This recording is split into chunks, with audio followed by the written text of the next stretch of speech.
취업은 해커스 대기업 해커스 공기업 해커스 시중만 크게 버렸어 가자. 이제 두 번째 원인이 뭐냐면 내부성이에요. 이 내부성이 출제 비중이 가장 높아요. 어떻게 냈을 때 다음 중 정부 실패는 뭐냐? 내부성. 또는 다음 중 시장 실패가 아닌 게 뭐냐? 그때 내부성이 답으로 나온단 말이에요.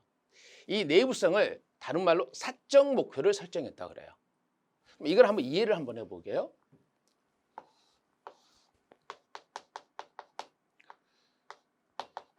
이 맥락으로서 내부성을 설명해 행정학에서. 근데 이게 중요한 게 아니라 A가 정부 실패라는 걸 기억을 하셔야 된다는 거예요. 그러면 주인은 누구예요? 행정학에서 주인은 고정돼 있어요. 국민이에요. 국민. 그러면 이 국민이 선출하는 사람은 뭐라 그래요? 정치인이죠. 국민들이 선거로서 정치인을 임용하는 거죠. 그러면 이 정치인이 임용하는 사람이 뭐예요? 관료예요. 관료. 관료는 국민이 직접 임용하지 않죠. 정치인이 임용하는 거죠. 그러니까 지방직 공무원은 지방자치단체장이 임용권자고 국가직 공무원은 각 중앙관세장과 대통령이 임용권자란 말이에요. 이렇게 돼 있단 말이에요. 그러면 관료는 정치인에게 책임을 지고 정치인은 국민에게 책임을 지는 거예요. 이 메커니즘이 민주주의의 기본 원리예요. 행정학에서 말하는. 그러면 사적 목표 설정이라는 것은 뭐냐면 이 대리인은 기본적으로 주인의 이익을 위해서 일해야 되는 거예요. 주인의 이익을 위해서. 근데 주인이 대리인을 통제할 수 있는 정보나 역량이 부족해요.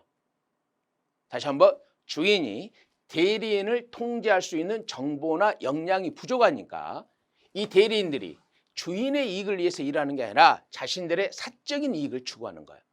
그것을 내부성, 다른 말로 대리인들이 사적 목표를 설정한다 이렇게 표현하는 거예요. 그래서 내부성 또는 사적 목표를 설정한다. 이게 가장 대표적인 정부 실패 원인입니다. 한번 볼까요? 정부 조직은 대개 추상적이고 궁극적인 사회적 목표보다 사회적 목표가 이 공익이거든요. 국민의 이익이거든요.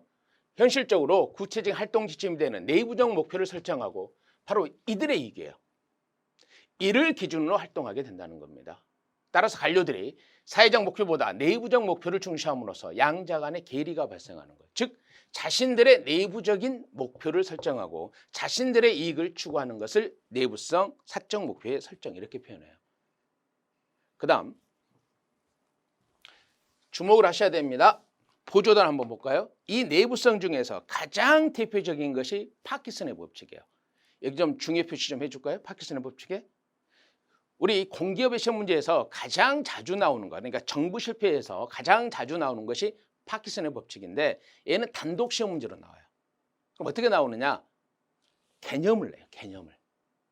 개념을 냅니다. 한번 볼까요? 한번 그 교재에 있는 내용을 제가 잠시 후에 한번 읽어보면서 정리를 할 건데 이해를 한번 해보게요.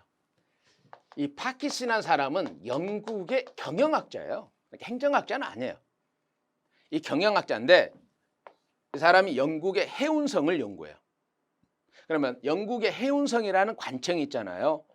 이 관청의 본질적인 업무가 뭐냐면 선박을 관리하는 거예요. 영국이 보유하는 선박을 관리하는 거예요. 그럼 여기 잘 봐봐요. 2차 세계대전 이후에 영국이 보유하는 선박의 숫자는 끊임없이 줄어들어요. 선박의 숫자가 끊임없이 줄어든단 말이에요. 그럼 여러분들이 생각했을 때 해운성의 공무원의 숫자는 늘어나야 돼요? 줄어들어야 돼요? 줄어들어야 될 것 같잖아요. 선박의 숫자가 줄어들고 있으니까. 해운성의 본질적인 업무가 선박을 관리하는 업무인데 근데 해운성의 공무원의 숫자는 계속해서 이렇게 늘어나는 거예요. 이 갭을 설명하는 게 뭐다? 파키슨의 법칙이에요. 이 갭을 설명하는 게. 그러면 파키슨 법칙은 이 갭을 어떻게 설명하느냐면 두 가지 법칙으로 설명하거든요.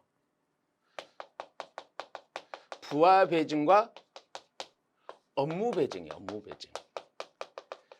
그때 업무 배증은 이제 우리가 파생적 업무라 이렇게 표현하거든요. 어렵게는 안 나와요. 개념을 이해하시면 충분히 풀 수 있어요. 그럼 봅시다. 파키슨은 부하 배증이라는 게 뭐냐면 여기 좀 봐요. 갑돌이라는 공무원이 있어요.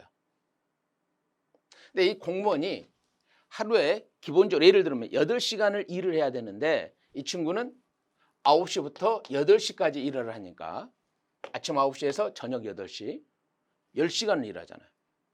6시에 퇴근해야 되는데 업무가 가중하잖아요. 그럴 때 정부는 뭘 하냐면 그러면 을돌이란 뭐 한다? 누구?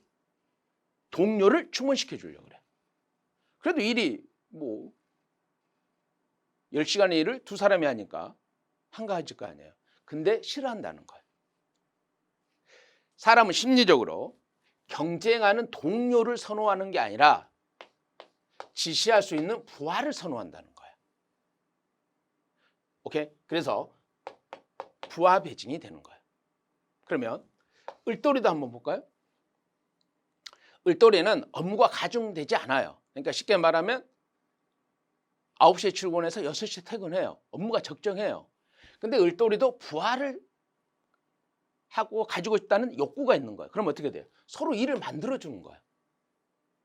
그래서 전혀 업무 관련성이 없음에도 불구하고 그냥 회의를 2시간 하는 거예요. 커피 마시면서. 그래서 여기도 업무가 많다 그러는 거예요. 그래서 여기도 부하 2명을 갖는 거예요. 이렇게 되는 거예요.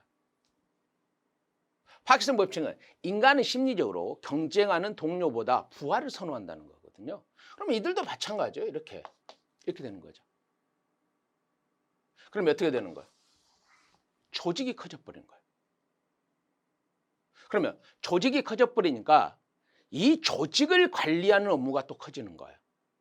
그걸 뭐라 그래? 업무 배증. 조직을 관리하는 업무가 배증한 거예요. 오케이? 그러면 본질적인 업무는 뭐예요? 선박을 관리하는 건데 선박을 관리하는 업무 말고 조직을 관리하는 업무니까 우리가 이제 그것과 구별하게 선박을 관리하는 본질적 업무와 구별하기 위해서 파생적 업무가 배증했다 이렇게 하는 거죠. 근데 이건 잘 안 써져요. 그냥 업무 배증 이렇게 써요. 출제를 할 때. 이게 다예요. 그래서 이렇게 설명하는데 한번 볼까요? 개념 한번 봅시다.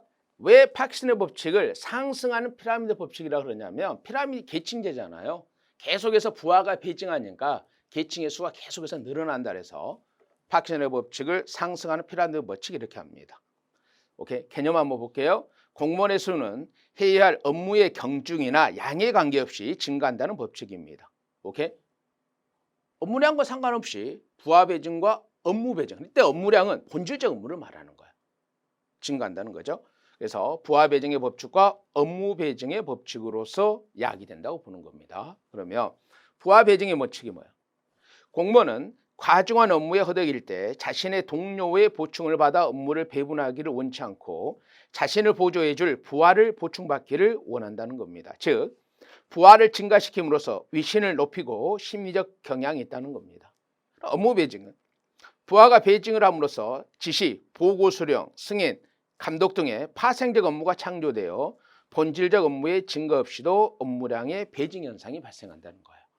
이걸 뭐라 그런다? 파킨슨의 법칙이라고 그래요. 그래서 파킨슨의 법칙은 개념이 나와요. 이게 딱 써놓고 개념을 써놓고 이게 뭐냐 이런 식으로 물어보기 때문에 이 개념 정도만 여러분이 숙지하시면 돼요.